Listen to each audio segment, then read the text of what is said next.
A fractal is a never-ending pattern that is indefinitely complex and self-similar across different scales. They are created by repeating the same process over and over. A Koch curve is an example of a familiar fractal. When the Koch curve is applied to all three sides of an equilateral triangle, then it creates a snowflake.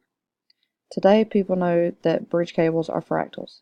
To make the bridge cable, you start with one wire, you build wires around each other to create a strand, and you build strands around a cord to create a rope. Once you have as many ropes as you need, you put them together to create the actual cable. Today we know that the Golden Gate Bridge is one of the largest cables that has ever been created, with a diameter of 36 and 1/8 inches. Fractals also occur naturally in the wild, so therefore ecologists use them to determine things such as habitat space as well as coastline perimeter.